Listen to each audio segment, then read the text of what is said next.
اللہ کی حاکمیت کو ہر فیلڈ میں تسلیم کر لینا، صرف جانماز تک نہیں۔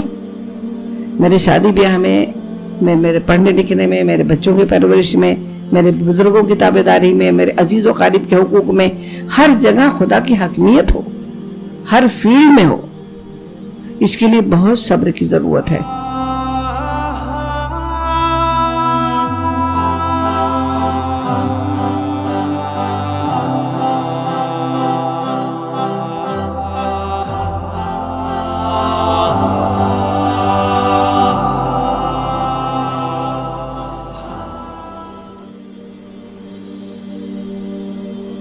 یہ سعد بن ابی وقاص رضی اللہ تعالیٰ عنہ کو آپ دیکھیں، یہ ایک ایسا جلیل القدر صحابی تھا کہ اللہ کے رسول صلی اللہ علیہ وسلم نے ان کے لیے کہا تھا کہ سعد میرے باپ تجھ پر قربان۔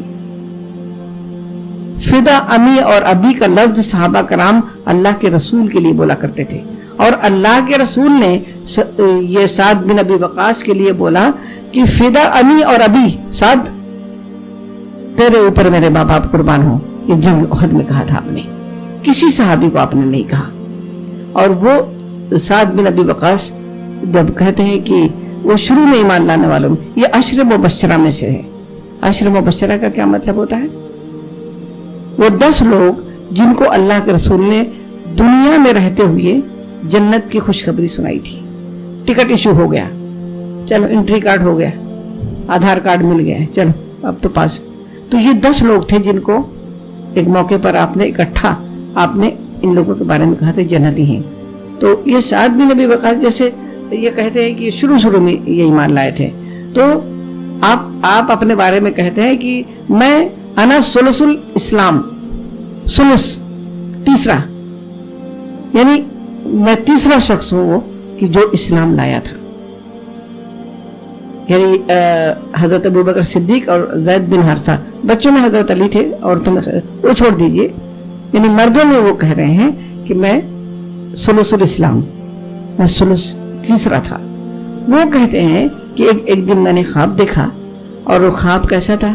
میں نے خواب دیکھا کہ ایک بہت ہی چمکدار چاند ایک آسمان پر نمودار ہوا، اور اتنی اچھی روشنی اس کی، ایسی خوشکن روشنی اس کی تھی، پورا اجالا ہو گیا، اور میں اجالے میں چلنے لگا۔ تو جب میں چلنے لگا تو میں اپنے آگے کیا دیکھ رہا ہوں کہ ابوبکر صدیق اور زید بن حارثہ بھی چل رہے ہیں، میں ان کے پیچھے پیچھے چلنے لگا۔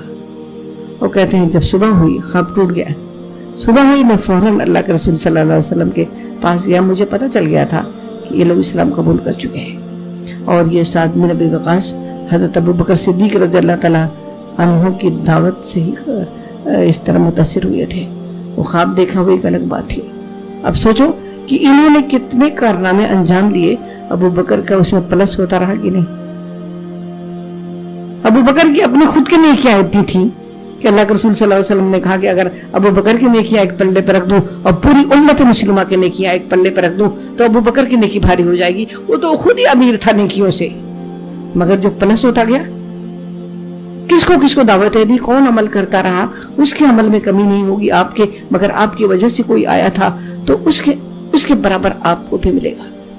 تو سعد بن ابی وقاص کو لوگ بہت ثلث ایمان، یعنی شروع میں جو ایمان لائے وہ بہت ستائے گئے۔ میری بہنیں، میں بوجھتی کہ کبھی دل ہی چاہتا ہے کہ اللہ کے رسول کے وقت ہم بھی ہوتے، مگر کبھی ڈر بھی لگتا ہے کہ اللہ جانے اتنی استقامت دکھا پاتا کوئی کہ نہیں۔ چھوٹی سی قربانی دینی ہوتی تو ہم نہیں دے پاتے، ہم مجبور ہو جاتے ہیں معاشرے سے، مگر وہاں پر سب مختلف طریقے سے آزمائے گئے۔ جو سب آزمائے گئے وہ سعد بن ابی وقاص بھی آزمائے گئے، مگر ایک خاص آزمائش ان کے اوپر جو آئی تھی وہ یہ تھی، وہ اپنی نوعیت کی ایک الگ آزمائش تھی، چونکہ یہ اپنے والدین کے بہت زیادہ فرما بردار تھے، اور پورے مکے میں یہ بات مشہور تھی کہ سعد بن ابی وقاص کے جیسا سالے جو ہے بچہ کوئی نہیں ہے۔